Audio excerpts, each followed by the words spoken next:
This is Kazway Cassiopeia. You are listening to 108live.radio.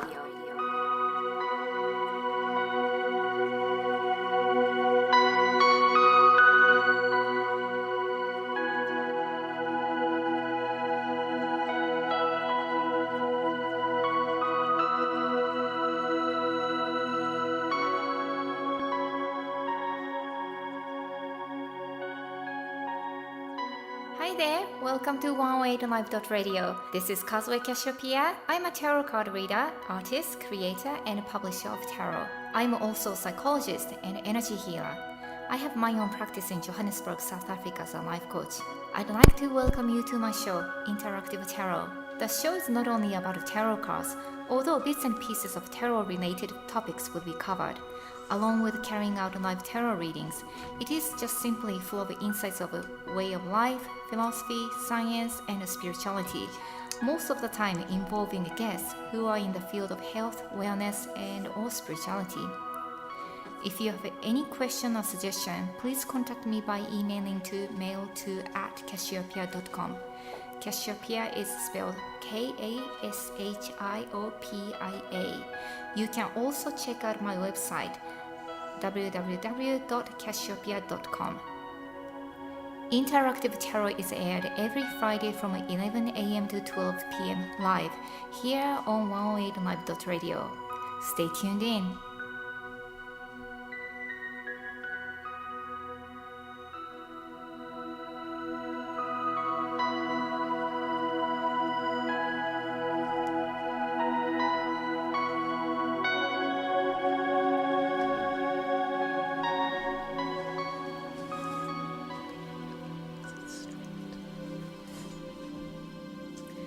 So we got two guests here today, of course, as usual. Atma, hi.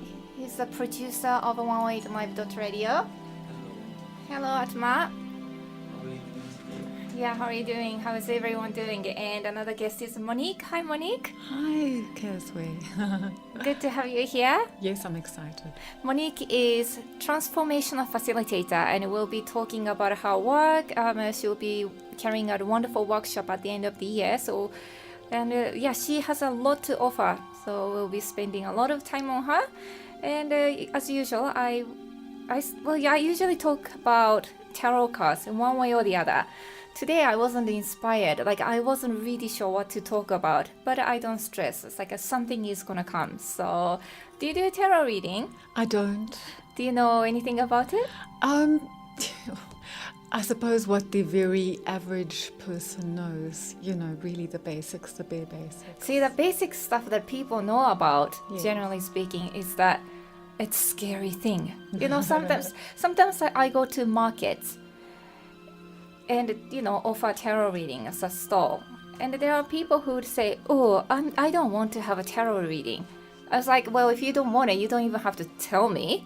You don't have to make a point of it. However, it must be a trigger of something that it actually it catches their attention and they're afraid. And the fear is a gateway to something more wonderful. I won't say that. It's I'm not gonna force anyone to get a tarot reading. If somebody says, I don't want to know my fate, I don't want to know about myself, well, that's fine. However, I guess this is the message that was going to come through to me, although I didn't know what I was going to be talking about the tarot. If people can be open about the topic that makes them afraid, that's exactly the door that they should knock on. Something wonderful will appear. Something unknown. Unknown is always good. It's scary for many people, but it is where potentials and the possibilities that we didn't know actually lies. I really relate to that because with my work as well, when people become afraid, that is when the most powerful transformation is about to take place. And fear is simply a signal that is where you really have to go in order to move forward, to release something old that is blocking you, and so on. So I really understand that, because I've seen it often in my work as well, at different points of the sessions, you know. And it's actually really exciting, because the moment one sees that fear, feels that fear, that is the sign to say, do this. Yes, exactly. Yes, because it's going to benefit you enormously. It's going to create a change, and the subconscious doesn't like change because it's been used to coping in a particular way for how many ever years. And so it's really a good thing to just go for it and do it. Absolutely. Yes. And it can be anything and everything. Yes, Yeah. and people think it's their secrets that are going to come out, and it's not about that. It's not. It's not about the skeletons or anything. It's much more than, it goes way beyond that.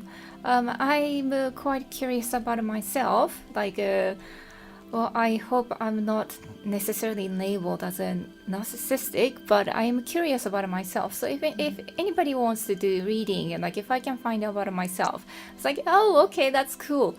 So it does surprise me a little bit when they say, oh, I really don't want to know about myself. It's like, but you look like a normal, nice person. Like, what's there to hide? We all have skeletons, I think. Scary skeletons. That we're more afraid of, I think, you know, than it would seem to other people. Yes, and I think that's where the key of joy and freedom in life is, of embracing authentic self, like true selves. That's beyond that, not wanting to know about oneself and not wanting or afraid. It's not that they don't want to know. I think they are curious about who they are, but it's just like they don't want other people to know. Yes. I'm sure you encounter many. Do you encounter people who resist to? They resist, Kazway. Let's say I get a lot of people who come to me and say, oh, I can't believe I've told you all of that. Yeah. Definitely. Yes. And then I get people who do resist, but they will go there. The treatment always, the session itself always takes them where they need to go, because that is my aim. And I'm used to working with some resistance sometimes. But the resistance is usually quite low. It's not huge. And that's very unusual. And you know, otherwise they wouldn't be there. Exactly. You know. I thought resistance usually happens before they actually get to this, like even making like a booking, contacting you. You know, I'm sure there are people who resist.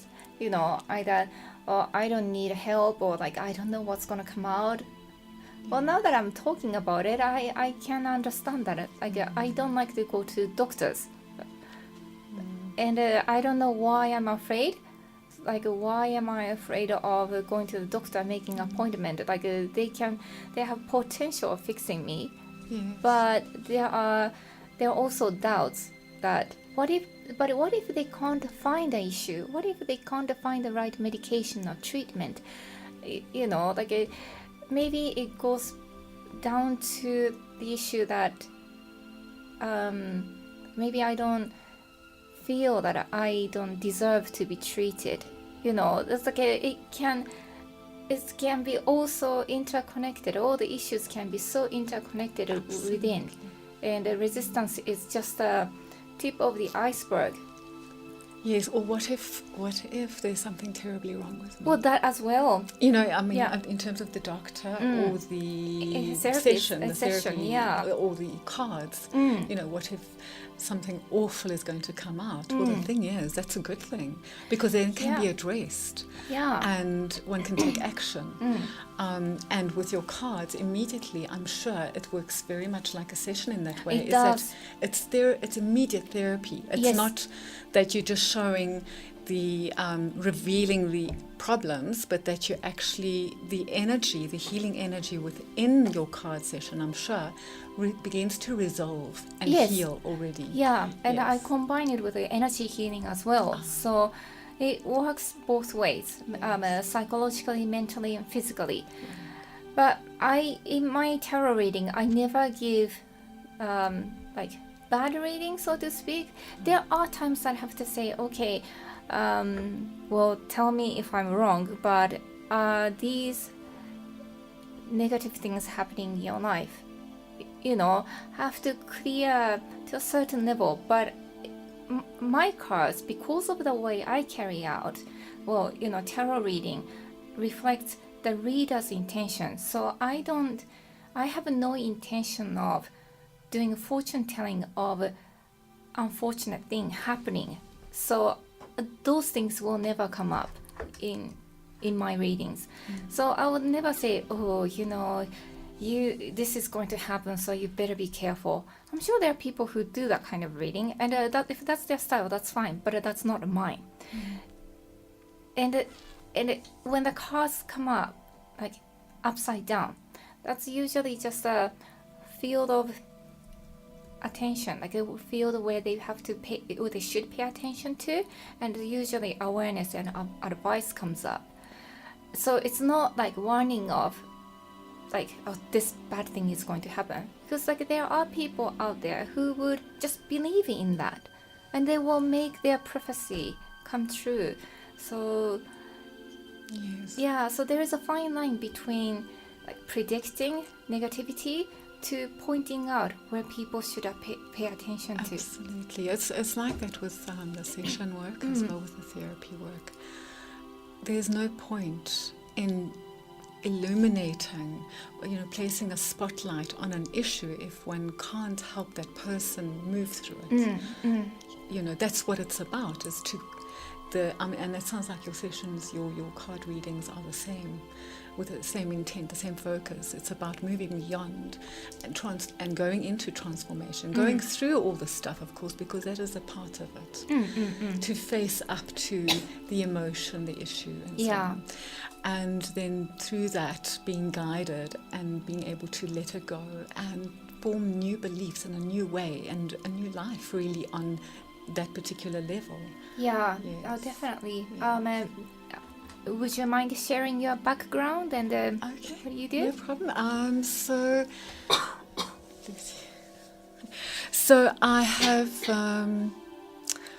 studied the mind for some years, and quite some years now. It's really my area of fascination, how the subconscious, the belief, the programming, it really dictates how we see every single second of our lives. It's quite phenomenal. And what's even better, in my opinion, is that we can transform that. We can change that. It's totally in our power, as long as we're willing to go where we haven't been before.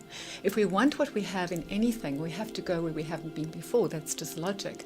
But we don't think about it in those terms sometimes. It's like that with anything that one is learning anyway. So I've studied hypnotherapy and emotional freedom technique, and that's tapping. Yes, that's the tapping, and one or two other techniques on the emotional psychological side.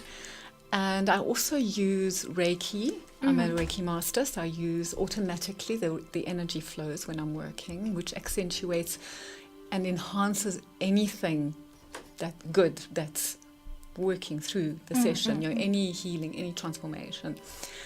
And and then now I've come to a point where I'm doing workshops again as well. I used to teach Reiki many years back, and I was teaching overseas as well. Okay. Yes, in the Netherlands I taught. And before that, it was Johannesburg, Durban, Cape Town. And now, with all those years of experience in between, I've really come to a point where I'm doing, I feel, and my participants feel, really amazing workshops, if I must say so myself. I love them because, firstly, I love doing them. Absolutely love doing it. It's what I'm meant to be doing. And the changes in the participants is phenomenal, and the depth to which they go. Because if you take, for example, now it's built up to a 3-day workshop. I started with 1 day at the beginning of the year. And if you take just one full day of being in the energy of a small group with a common intent, even if we're all from different cultures, different backgrounds, etc., there's still a common intent. And when a group gathers with common intent, magic happens. It's quite astounding. And it's a very special, spiritual, deep, emotional, yet private enough. It's as private as you want it to be. But, people inevitably end up opening up within the group because that's what happens naturally, and they feel safe enough to do that. And so that's it. And then the group I'm doing the end of the year is it's a letting go of old into new. So it's the last weekend in December, Friday, Saturday, Sunday, and it's a process which I did with a group in October. Okay. Very deep letting go. It's actually quite magical. I don't put together any of the work that I do. It comes to me. Yes. You know what I'm saying? Yeah, I do know exactly what you mean. You're downloading. Yes, exactly. Yeah. Exactly. So I can brag about it. No, it's a gift. As a musician, you must understand what download works, right? I haven't really looked into it properly, but I've got a very basic understanding of it. The creative spirit that takes you. Spirit. I mean, it's not a mental thing. It's more. It's something else. Yeah, it just comes. And mine is obviously art. Yes. Yeah, that just see. It's like, well, listening to the muses as it were. Yeah. It just happens. So yeah. Yes. So, and as you said, that is what you're supposed to be doing. You said totally. that. And that acknowledgement is in itself is very lucky. Not everyone actually get to the point of knowing this is what I'm supposed to be doing. Most of people just wander around. What am I supposed to be doing? And who am I? And I just want to mention something as well. When I started at the beginning of the year, I hadn't taught groups for too many years to even count. And that was Reiki. It's very, very different to what I'm doing now. And I was terrified. Oh. Now, I'm still scared of, because it's developing. It's not stayed the same. It's not remained the same. So it's constantly evolving every single workshop. Oh, that's awesome though. Yeah. And I can see what is coming together, but I don't know what the end picture is going to be like. Yeah. And I'm still afraid. But that's what one has got to go there. Otherwise you regret. Yes, and we were talking about how where the fear is the door. Yes. I promise you, I really had no idea what aspect of tarot I was going to be talking about today. But it just flew. And now, how important it is for us to face our own fear. And what a blessing it is to feel that, to be able to feel that. So, because it's something clearly showing, the spirit guides, showing us where you're supposed to go. Just keep going. And I'm sure you could prepare as much as possible to make it perfect, so to speak. But what's the point? You have to dive in before seeing how deep the ocean is. Yes. Yeah. Absolutely. You can't just wait and see, because then you're forever waiting and seeing. You've got to just, like you say, dive in. Well, actually, I'm glad to hear that, because I do, of course, have as a human being, I totally understand what it feels like. Well, I'm going to wait until I get perfect. Yeah. Japanese are like that. We don't demonstrate until we have already achieved perfection. And that's probably not the best advice in life. It's no, you got to get on and just see how you develop. And we got to experience that process of it. Isn't that why we have gotten the bodies and experience the physicality of this life? That's it. And the thing is, without that journey, You don't just arrive at perfection. I can't just be at a space in the workshops where I am now without having done what I did. What you have done, yeah. You know? Yes. So, and I've had lots of support and help along the way, mostly in, not in the workshop formatting, but in the getting together, the people getting together, because that was my weak area, and it still is. It still scares me. Whereas the workshop itself now, less so. Definitely, I'm very much more present. I just enjoy it, and there are scary moments when I think, oh, really, do I have to do this? They're gonna hate me, and I do it, and then the impact is incredible. Incredible, yes. You know. Yeah. And you can only experience that because you faced that fear or insecurity, you know, whatever you want to call it. And still do. Yeah. Totally. Still do. That's Yes. good to know. Yes. That is good to know. Well, I That think if- of somebody like, of Louise Hay. Yes, of course. She started in her lounge doing her little workshops free of charge. In her lounge with 6 people, whatever. And Yeah. sometimes it just reminds me, okay, it's okay, just carry on. Just carry on. It's yes. okay. You Yeah. know, you don't have to be the phenomenal person to start off with. You've got to become, there's a saying, something about, I wish I knew what it is, but it indicates basically that set the goal as high as possible for you. You know, each person has their own personal goal, and then you become the person who can achieve it, even though now you're not the person who can. But yes, you become the person who can achieve that. When you try to throw a ball, if you aim as far as possible, you can throw with your full potential. But if you're just aiming, well, I'm just going to throw it 3 meters away. No effort. Easy. Yeah, But what are you going to learn from that, right? so true. That's so true. Yeah, and love even that. even Yes. climbing a mountain, no matter how high the mountain is, it always starts with one step right in front. Yes, without that step, there's no climb, Yeah. and you can't possibly get to the top if you don't take that No, first step. it's that And- always that yes. first step. Yes. And we don't have to think about the next step, but it's always that first step that we should be aware of taking. Absolutely. And we don't have to even know the next step. No, we don't even have to know. I didn't know it was going to evolve to this, you know, where it is now, and I don't know where it's going to go to next. But what matters is that I take steps in alignment with what I need to do now. That's all, and that's for everyone in everything, isn't it? Yeah, well, I think so. It's not just spiritual development, and some people are not even interested in so-called spiritual development either. But anything like career move to hobby to anything, it's always that first step, and having the courage and awareness. And then that's what you are trying to let people know, that they have gotten the courage and awareness, and all that is necessary within themselves. And I believe that's your work, that you awaken those potentials within people.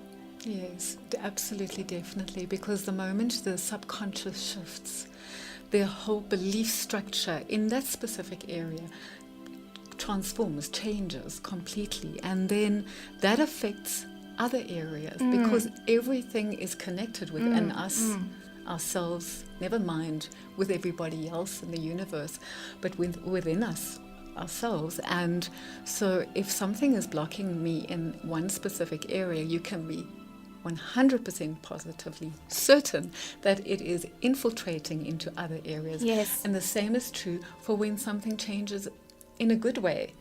That will have the same ripple effect. Yeah. In fact, maybe even more powerfully so, because apparently it's been scientifically proven that positive energy is hundreds of times more powerful than negative there energy. is there are there are actually studies of emotions or state of mind that has been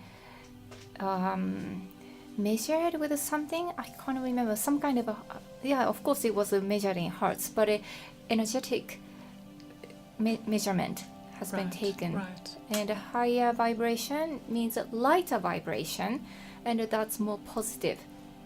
And that's very exciting. It is. It's really And just in the last 10 years, the awareness of how science and spirituality are interconnected with each other became really profound. right. Yeah, very, very profound. And I love reading about, what is it called? The atomic science, smaller than atom, quantum physics. Yes, you I know. was going to say. Yeah. That's what it is. Yes. Yeah. Yes. So, as much as some people want to have tangible proof of, or just want to be involved with tangible matters, well, bodies might be as tangible as it seems like, but when we go so deep into our molecules and atoms, and then they go into particles that creates those atoms, well, we're nothing but energy. We are no different from Wi-Fi that travels in the air. There is hardly any difference except in a little bit of measurement difference, or Yes, exactly. And that just once again confirms that anything that is going on in the subconscious filters out everywhere and draws in yes. the same vibration like a magnet.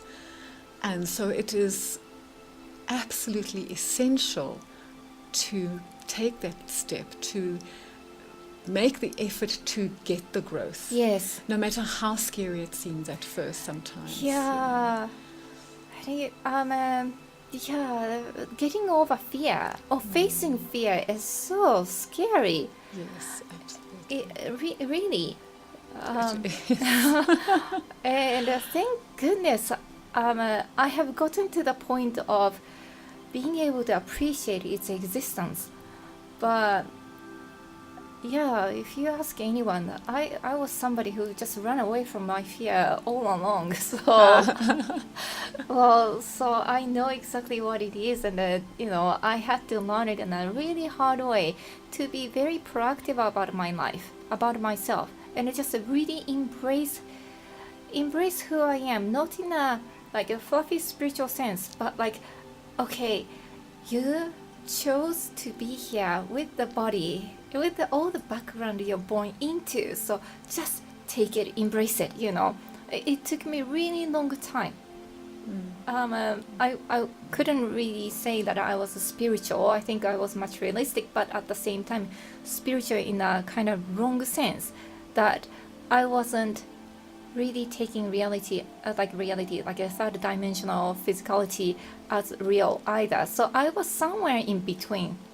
Right. I guess one can say I was lost. I think we've all been lost and probably will be lost in future. And life is up and down and up and down. You get lost, you discover the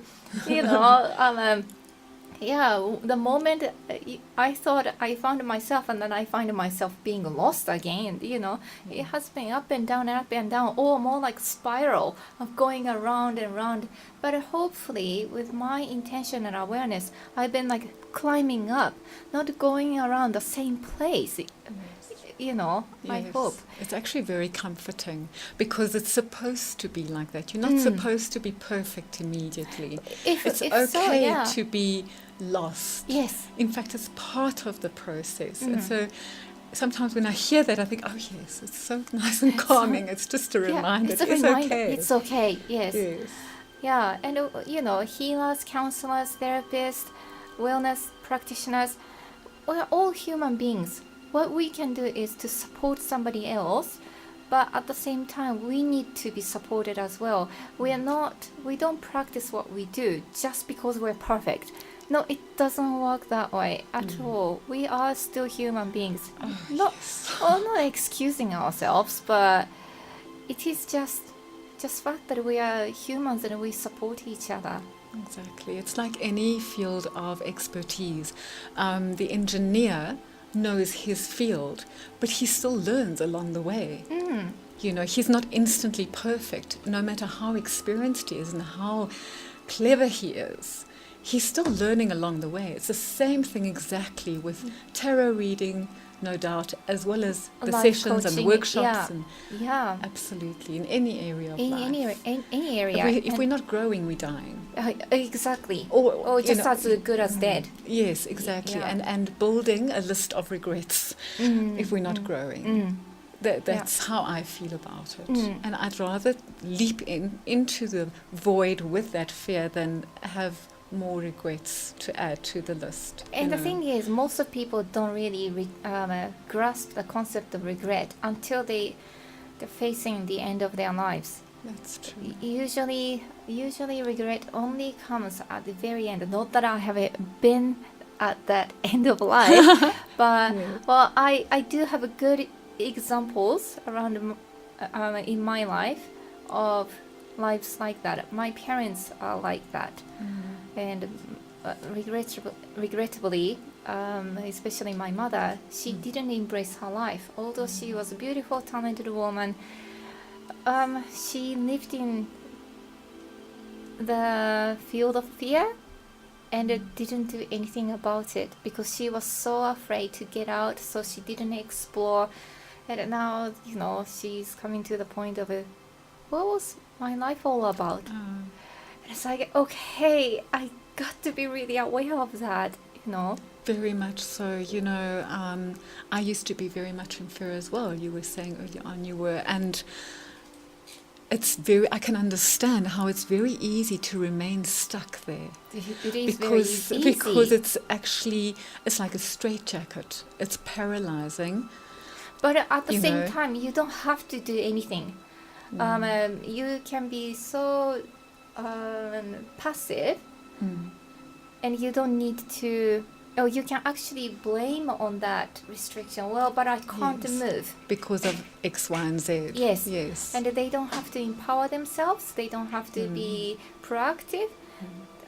They can just stay passive, and that's easy. It is because it's more difficult to take responsibility for one's life. Yeah. And to say, okay, my life is up to me. So how do I want my life to be? And I think that's what continually pushed me to move beyond and move beyond. I worked really hard. I mean, I used to tap myself with the EFT for hours every week. I used to walk outside while my daughter was sleeping early in the morning in the suburb, and people must have thought I'm, something wrong, because I'd be tapping all the, the points as I'm walking. And after every time I just felt better. And yes, I still went through dips, of course. It was up and down, but it was a gradual incline of, feeling better, feeling stronger, empowering myself, and then moving through limitations at the time, physical, material limitations in terms of, whatever, where I was living maybe, or whatever it might have been. And it takes work, it takes dedication, and you don't have to be skilled. There are many, many different paths to choose from, to move along the path of self-development, of spiritual growth or emotional empowerment. Many paths. There are motivational speakers, there's meditation, there are so many religious and non-religious paths to go on. There's no limit, really. There's something for everyone, definitely. Yes. Do you have any question, Atma? I've been drawing blanks ever since the last show. Okay, great. I just wanted to ask about your social media handles and if somebody wants to get a hold of you. It's my Facebook group is called Live Free Workshops 7. Live Free Workshops 7. It's actually Workshops Heaven, if you know what I'm saying. Yeah. Workshops 7. Live free meaning, live freely within oneself. And that's also my WordPress address, livefreeworkshops7.wordpress. And let me get my glasses here. I just have got a list of your contacts. Yeah, and there's also a nice list of testimonials on my Live Free Workshop site, the WordPress site. from people who've done my workshops this year. Okay. And what else? Facebook group, Facebook page. Facebook is under Naturally Heal International. And then the groups you'll find under Live Free Workshop 7. Okay. Yes. So, yes. And you do work with the children. Children are amazing to work with. Let's talk about that. They astound me. And the younger you start working with a child, the quicker they move. Literally, I've seen kids, and I've done very few kids. Maybe, I don't know, half a dozen, maximum 10, if we're talking about, 15 and under. And there are times when the child has been a different person the very next day. It's phenomenal. The very next day. And they always have great results. So they really need to go for very few sessions. I always say a minimum of 3. But to be honest, the youngest ones sometimes move within 1. Oh, wow. Yes. It's just the depth to which it goes, the session. That's what it is. Because we don't just chat. We go deep into the subconscious. Yeah. So it's not... your sessions are not talk sessions. No. It's not talk therapy. But you... Through words, you work energetically into their subconscious mind. That's right. Yes, I studied hypnotherapy, as I said, but I'm not the traditional hypnotherapist that can say to you, 3, 2, 1, you're under. I feel very uncomfortable with that. It's much more natural for me to start talking to the person, and I just naturally take them there to that space through, like you say, through words, and the energy and so on. I like words. Yes, you're a musician, so. He's a poet as well. A poet. I like to think of myself as a sayer. Beautiful. Yeah, Beautiful. That's a nice. Yes. Yeah, that's a nice phrase. Yes. Yeah. Very special. Yes. And, A sayer always has a message. like Yes. one judge once said, "Words are skins of living thoughts." And Wow, Oh. That is Ah. beautiful. Yeah. Yes. Yes, it is. Kazway, I am looking very forward to that. The cards you're going to be drawing. Shall I'm we do curious. that now? Here in public, Yeah, I usually only do like a one card reading. Yes. Okay. Well, you're the expert. Yeah. I have no idea. Well, Really. have you talked enough about your work with the children? Like, The children. Yeah, I'm curious. Like, What would you like to know more? well, let's say like, I'm quite curious how. Well, I know you have like a confidential responsibility, but Yes. you can't share your client information. But are there families that are so disturbed, the children get so disturbed? Like, It doesn't have to be like that, though. The situation doesn't necessarily have to be like that. It can be, a reasonably emotionally healthy family. yeah, But the thing is, no parent is perfect. Of That's course not. the problem. yes, yeah, And I say problem in inverted commas because it's only a problem if we don't address it. yes, It's for the parent and the child. So when it's a younger child, I always have the parent in the room with me, with us. So there's at least 3 of us. Because it's not a child problem, it's a parent problem. yes, Always. From my experience, it's always, we cannot blame it on the child. Not that we blame it on the parent, but it is the parent's actions or ways that have created that. That's yes. just how it is. yeah, We do the best that we can with what we have at that time. Myself as a parent, I've grown enormously, thank heavens. So I really understand that. Unfortunately, I'm a therapist, so I've been able to help my daughter through so much. Okay. Thank heavens too. So there's no parent that is perfect. So any little way that is not productive, any little mannerism in the parent that is not productive, a way of handling things that is not productive, has impact. Any little way. And so it doesn't have to be a big traumatic family situation to cause problems. Not at Okay. all. I get kids with learning issues because of something a teacher said once, or something one of their peers said once, that is then ingrained, for some reason. That child has looked up to that person as an authority figure in what they're saying, so they've taken on that belief or that thought as a belief. And that then impacts their ability to learn, their attitude towards learning, how easy they learn, and also their relationships with others, their relationships with themselves, their relationships with the world as a whole. So those are very common phenomena. Yes. Not even an issue. No. It's just basically accepted as something people are at, children are at, Yes. and the school won't take it necessarily like seriously as a problem. Yes. But that can who can say it can turn into some bigger issue in the future. And it does. I mean, the adults that I've worked with, we've gone back to things that happened at school and childhood and how it affected their entire university and schooling life, as a result. So, of course. Yeah. Yes. Who doesn't? Like, which adult doesn't suffer from their inner children's cry within? Yes, absolutely. Like, most of the issues that we as adults face, stems from a childhood issue. Totally. Even So- in the womb, in fact, that's where Yes. everything begins. Yes.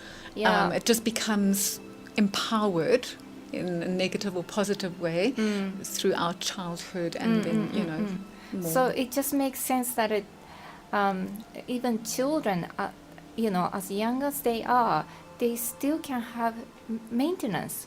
Absolutely. Yeah. Yes. They might still be they might just be at the point of carrying a seed of a certain tendency. And that's why they let go so quickly and they change so quickly, because it's Yeah. a seed. It hasn't a grown seed. into this Rooted strong tree tree. or forest yet. That's it. Yes. Yeah. That's actually I like that. Yes, it's just a seed. Yeah. Yes. And you can just flick it and it's off. Exactly. And parents, I'd like to actually give an example of something with my own daughter that was a physical thing. So it's maybe easier to relate to for some people who aren't familiar with this area as much themselves, who haven't experienced it to understand it. And so when I first learned EFT, my daughter was about 5. Sorry to cut you short. What does EFT mean? Emotional freedom technique. Emotional Freedom technique, yes. It's not to do with banking. So, yeah. Initially, when you said I was tapping, I was like, okay. Emotional freedom technique, and it's a tapping technique. So you're tapping the ends of all meridians to release the issue that one is working on at that moment. Which is, the emotion is evoked in a very special way, and so on. And so what happened is my daughter was 5-ish, and she fell at the playground. We were at Northern Farms. We had had a lovely hike, and she fell at the playground afterwards, and it was time to go home, and it was just under her skull, or at the bottom of her skull, shall we say. It was still part of the skull, if you know what I'm saying. So there was this purple bruise that had already risen. It was almost instantly there. And then, because she was so young, I hadn't taught her yet to do the EFT on her own. I used to just do it for her sometimes. I had just started, as I say. And on the way home, I coached her, she was sitting in the back, to tap her meridians to release the trauma of the fall, because she was really upset, and I had no idea that what happened would happen.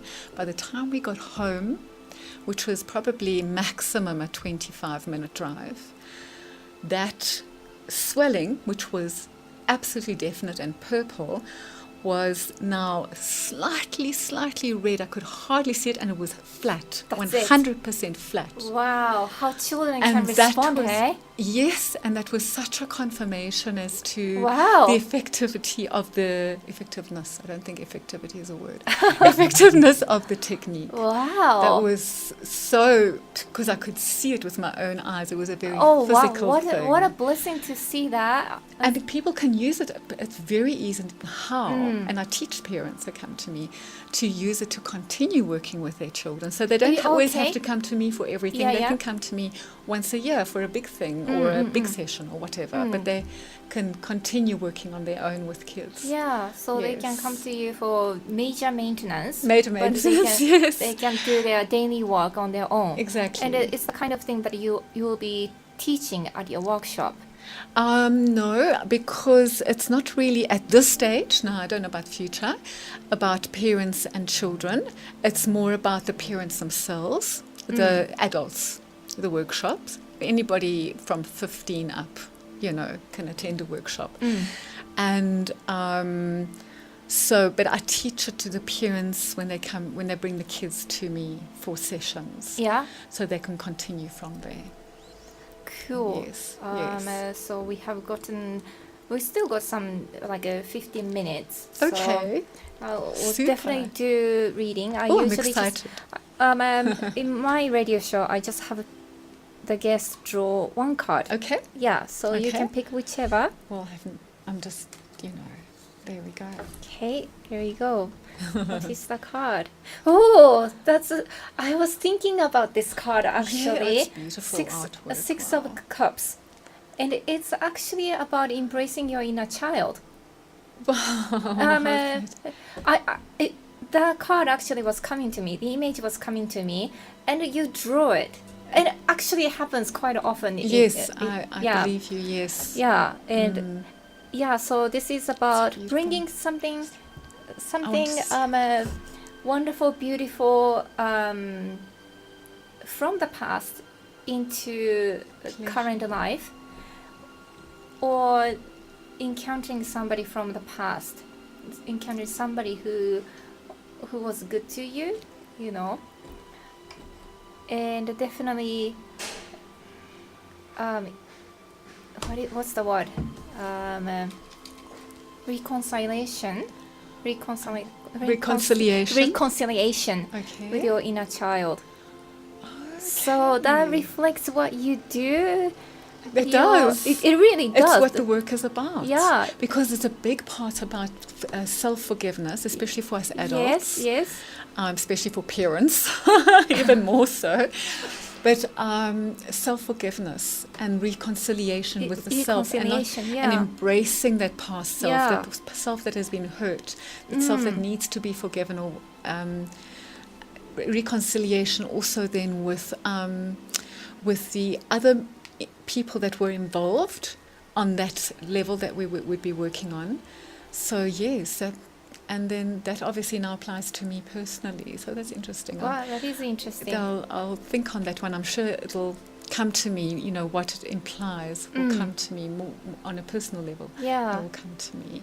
And the Suit of Cups is usually about abundance as well. It's about richness, embracing the richness of life. Okay, I like that too. Yeah, so abundance occurs at many levels, from a physical to intellectual to emotional to spiritual. Absolutely. And embracing all the levels is the point of our life here with our bodies. Yes, we can't have abundant living without embracing. I mean, somebody who's monetarily, materially very wealthy, but does not embrace the wealth of spiritual love, emotional love, and the beauty of, say, nature or life, daily life, and gratitude and everything.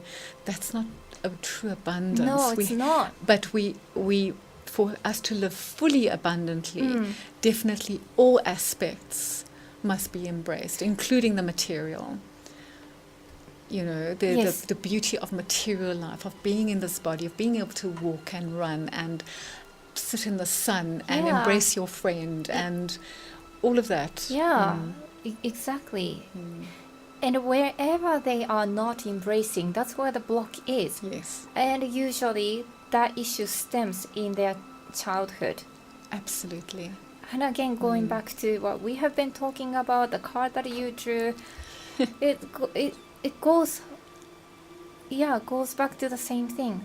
Yes, I'm thinking reconciliation. I don't know. At the time, I'm a bit blank about how it would apply to me on a, in the greater picture right now. It's more like you allow others. You create a time and a space for your clients to reconcile with their inner children. Yes. That's your calling. That's your work. Totally. And That's it. I believe that's the message that. Yeah, it's your life work. 100%. In fact, my mission statement, if you want to call it that, is I'm providing a space for being. So in other words, say for you, for example, in an atmosphere of warmth, passion, and commitment to change. Now, I create the atmosphere. I bring the warmth, the passion, and the commitment to change. And then to manifest the vision. And that means to manifest who you are so that you can live your full life.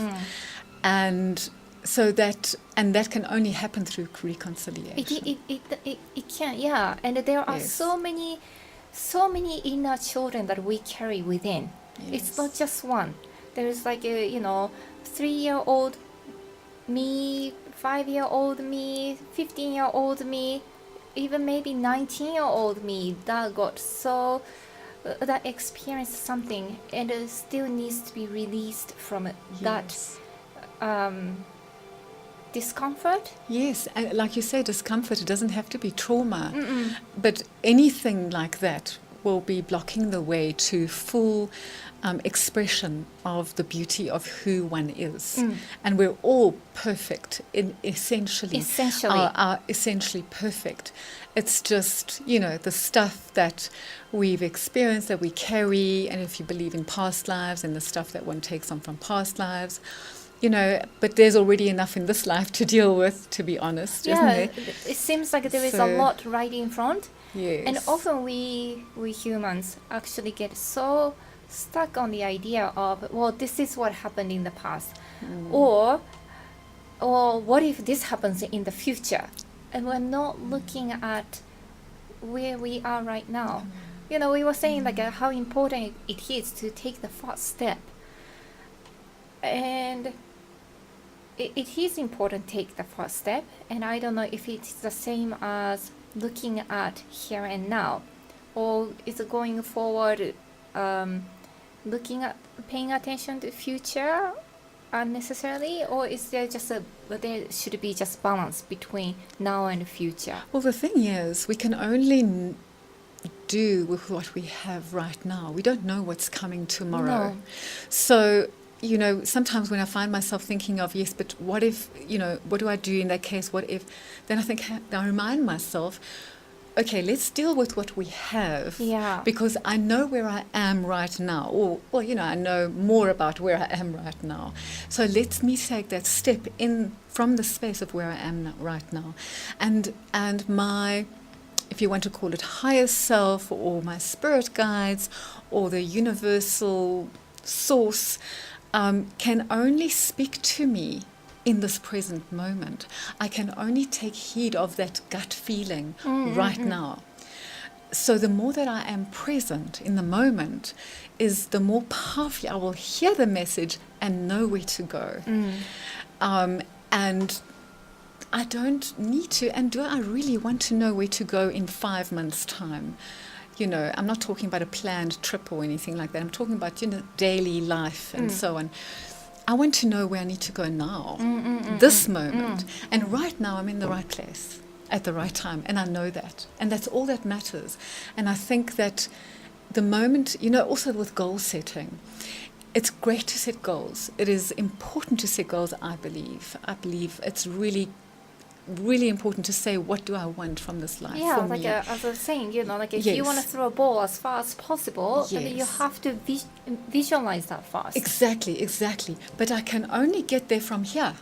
I'm not there So I can't get there from there because I'm only here. So I still have to live fully now and appreciate right now in this moment and be grateful for now, this moment, and, you know, live here. Yes. And be fully who I can be now. Who I will be able to be fully in the future will be far more powerfully me, as long as I live fully now, in this moment. That's how I see it, you know. And of course, our mind can only focus on what we want to see, actually, Yes, right? true. But if we visualize and have a goal, the idea of where we want to be, the mind will start focusing on that. So the path becomes clearer than not having a goal. And having a goal is different from planning. You can't really plan life. You can, you are able to, but whether it's going to work out according to your plan is a completely different matter. As a matter of fact, none of my plans in the past worked out, oh my gosh. But, you know, I am where I am, and I can't be more grateful than that. So... And that's the thing. Because sometimes, as long as one is operating from presence, so being here, sometimes that what we thought we wanted manifests as something quite different. It's similar, but very different. And it's better for us. Yes. We're happier in it. Everything Yes. is for the best. Yes. But then at the same time, I have to give a bit of a warning that we do have to know what we really, really want. Absolutely. And it reflects where we are. Sometimes we want things that are not good for us, actually. Although it's for the best if you're going to get over whatever that is, whatever negativity that you might attract to yourself. It's always for the best. You know, it's a door that higher being is showing. Yes. But, you know, I've been there quite a few times in my life. That when our vibration is low, it attracts that. It might not be necessarily what we are wanting, actually, but ultimately we attract what we are, you know. So, you know, sometimes one has to be really, really aware of what they are wanting and what they are actually at. And I think, you know, someone like you actually comes in to straighten out, okay, you say this is what you want, but is that where you are? You know, how is your vibration? How is it? Yeah, how are you vibrating? What are you resonating with? Exactly. It's nice to hear it put into different words, actually. Yes, very true. We can only get to where we are vibrationally. So when we do inner work, we change that vibration and we create a different reality for ourselves automatically by the laws of life in the universe. Yeah. And you know, it happens within our mind. Reality actually happens in our own minds. And we have gotten power. And that empowerment that you do for others. And now that you're doing workshop, that you actually give that empowerment to those, and they can now empower others, and it's like a ripple effect. And you know, like I say to many of my friends, and you know, who are into the field of wellness, that if all of us can be healers, you know, it's not that it will take away our jobs. It actually will create another level of abundance for us. It's like we have to do firefighting because there are so many people who are suffering. But we are actually there to make everyone healers. Yes. Directors of their own lives. Yeah, really, directors of their own in lives. different ways, isn't it? Yeah. And you were talking about the ripple effect, and I was thinking of, you know, something so simple like waking up and feeling great and being nice to people, letting people in front of oneself, you know, as one is driving, smiling, and then one notices what comes to one is then the good stuff. Things just flow and go beautifully. Yes. And that's the ripple effect. Yeah. If I stop at a traffic light and I acknowledge the person there who's selling something, even if I don't want to buy it, just by saying no thank you with a smile, have a nice day or whatever, yes. that person is going to feel acknowledged and appreciated, and is going to treat the people at home differently just because of that smile and that acknowledgement. The ripple effect of our kindnesses, those small little things that we do, is enormous. If we think about if somebody treats us really nicely, how it affects how we treat the next person, and then that of course has a vast ripple effect. So one person's small kindness affects thousands ultimately, and so yes, that ripple effect is quite something. Quite something. That is quite something. I'm imagining it as a relay. yes, handing the golden baton of light, or a smile, or a laugh, or So it is all about love.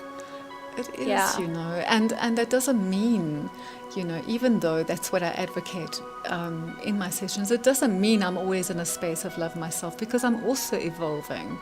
I just always have to make that very clear. And I think now that I'm an adult, more than I was many years ago, I've also stopped trying to pretend I'm perfect. I think it was really a pressure on me as the healer, I have to be this perfect, but I don't, and I'm not. It's not possible. I think when we're in the body, there are issues, and we have to deal with them. Yeah. It's we can make them smaller, or we can make them bigger, really. Okay, so thank you, Monique. Now it's time to say goodbye. I hope you all enjoy the show. Today's weekly guest was Monique, and we talked about all the wonderful things. And of course, Atma, the producer of 108 Live, who is always with us. If you have any question about the show, what we discussed today, or tarot cards, you can email to mail@kasiabiat.com. Thank you, everyone, both listeners and guests. It was Interactive Tarot on 108live.radio. I'm Kazway, your guide to tarot cards and holistic wellness. Tune in again next Friday at 11 a.m. Until then, bye. Goodbye. Thank you. Cool.